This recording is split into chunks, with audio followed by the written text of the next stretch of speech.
Hey guys, what's up? It's Cherry, and it's time for episode 2 of Final Fantasy VII lore. This time I'm going to be focusing on the Cetra, or the Ancients of the Final Fantasy VII universe. So without further ado, I'll just get right to it. The Cetra, or the Ancients, were a nomadic race of humanoids who had deeply spiritual beliefs and often misunderstood special powers. They could communicate with the planet and guide its life stream, meaning they could cultivate the planet's surface by making the lands fertile. They were originally the planet's guardians and caretakers, and frequently migrated across the planet in search of the fabled Promised Land. And if the rumours are to be believed, the Cetra were able to use magic without the use of materia, and at one point outnumbered their distant human cousins. Long ago, the Cetra were given a gift from the planet in the form of two powerful materias, the black materia with the power to destroy, and the white materia with the power to protect. Not wanting the black materia's destructive power, they transformed it into a complex, booby-trapped labyrinth known as the Temple of the Ancients.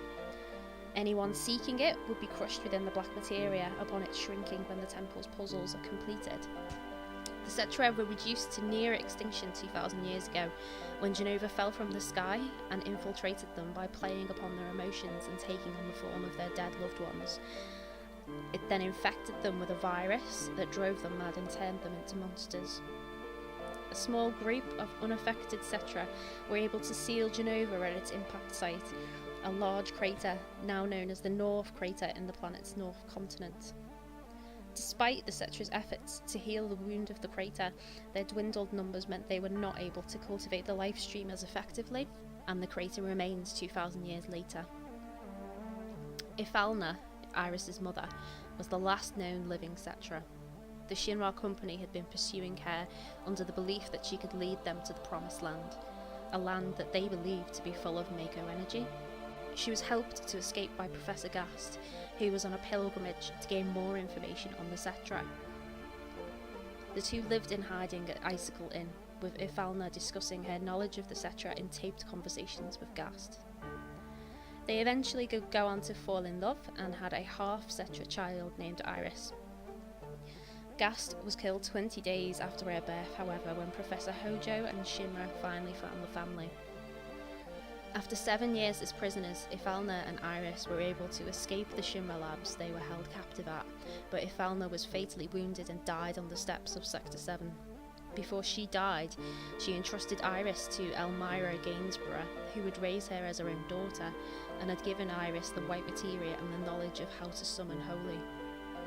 Iris herself, however, would go on to be killed whilst attempting to do this by Sephiroth, meaning as of the end of Final Fantasy VII, there are no known ancients left on the planet. There are remains of the Cetra civilization in certain areas of the planet, such as the Temple of the Ancients mentioned previously, and the Forgotten Capital on the northern continent. The Forgotten Capital is believed to be the capital of the Cetra civilization, until the arrival of Jenova nearly wiped them out. The remaining Cetra abandoned the city shortly afterwards and assimilated themselves into the human culture, losing their ability to speak to the planet and to control the life stream. The Forgotten Capital holds many clues to the Cetra way of life, however, with their dialect being found in certain areas, indicating a different language to humans, and the emphasis on nature, what with shells and organic material being incorporated into the houses. Additionally, there is a sense of magic to the area, with crystals emitting messages in an incomprehensible language, and the hidden lower levels containing a staircase of pure light. A further link to the magic of the Cetra may be in the appearance of the Cetra spirits in the Temple of the Ancients, resembling the black mages of the Final Fantasy series, but with long white hair and beards and a broken mage's hat. That's all for episode 2 of Final Fantasy VII lore, guys. I'll see you in episode 3. Take care for now. Bye.